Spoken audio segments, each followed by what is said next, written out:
नमस्कार दोस्तों, अपने चैनल सेठ जी के पॉइंट में आप सभी का स्वागत है। हमारे चैनल को ज़्यादा से ज़्यादा सब्सक्राइब करें, वीडियो को ज़्यादा से ज़्यादा लाइक करें, वीडियो को अपने दोस्तों के साथ भी ज़्यादा से ज़्यादा शेयर करें और हमारे टेलीग्राम चैनल सेठ जी के पॉइंट से जाइए, लिंक डिस्क्रिप्शन में दिया है। इस वीडियो में क्लास 12 के सुमित्रा नंदन पंत जी के जीवन परिचय के बारे में हम आपको बताएंगे। चलो शुरू करते हैं इस वीडियो को।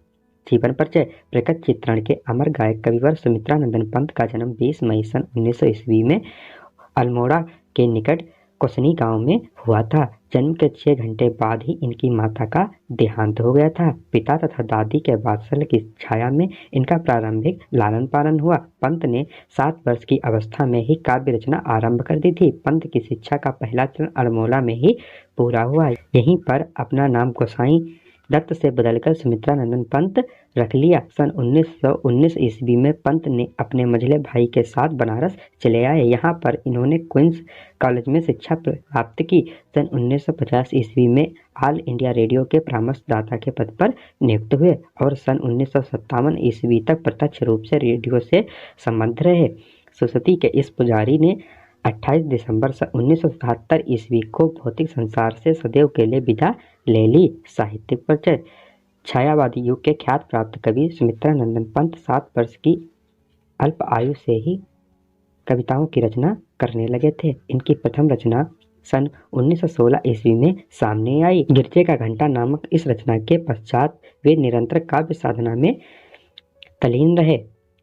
सन 1919 ईस्वी में इलाहाबाद के मयूर कॉलेज में प्रवेश लेने के पश्चात इनकी काव्यात्मक रुचि और भी अधिक विकसित हुई।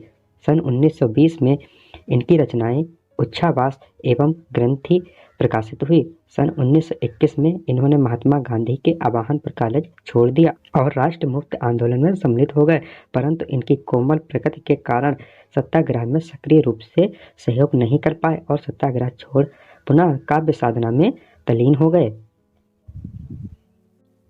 उनके सन 1927 ईस्वी में वीणा, सन 1928 में पल्लव नामक काव्य संग्रह प्रकाशित हुआ। सन 1939 ईस्वी में कालांतर आकर इन्होंने मार्क्सवाद का अध्ययन प्रारंभ कर दिया और प्रयाग आकर रूपभा नामक एक प्रगतिशील विचारों वाली पत्रिका का संपादन आरंभ। 1942 ईस्वी के पश्चात महेश अरविंद घोष से मिले, उनसे प्रभावित होकर अपने काव्य में उनके दर्शन को मुख्य किया। उनकी रचना कला और बूढ़ा चांद पर साहित्य अकादमी, लोकायतन पर सोवियत और चिदम्बरा पर ज्ञानपीठ पुरस्कार मिला। सुमित्रा नंदन पंत के काव्य में कल्पना एवं भाव की सुकुमार कोमलता दर्शाता है।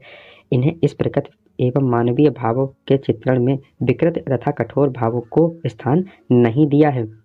इनकी छायावादी कविताएं अत्यंत कोमल एवं मृदुल भावों को अभिव्यक्त करती हैं। इन्हीं कारण से पंत को प्रकृति का सुकुमार कवि कहा जाता है। पंत जी बहुमुखी प्रतिभा संपन्न साहित्यकार थे। अपने विस्तृत साहित्य जीवन में उन्होंने विविध विधाओं में साहित्य रचना की। उनकी प्रमुख कृतियां का विवरण इस प्रकार है। लोकायतन इस महाकाव्य में कवि की संस्कृत और दार्शनिक विचारधारा व्यक्त हुई है। इस रचना में कवि ने ग्राम जीवन और जन भावना को छंदोबद्ध किया है। वीणा, इस रचना में पंत के प्रारंभिक प्रकृति के अलौकिक सौंदर्य से परिपूर्ण गीत संग्रहित हैं। पल्लव, इस संग्रह में प्रेम, प्रकृति और सौंदर्य के व्यापक चित्रण प्रस्तुत किया गया है। गुंजन, इसमें प्रकृति, प्रेम और सौंदर्य से संबंधित गंभीर एवं प्रौढ़ रचनाएं संकलित की गई हैं।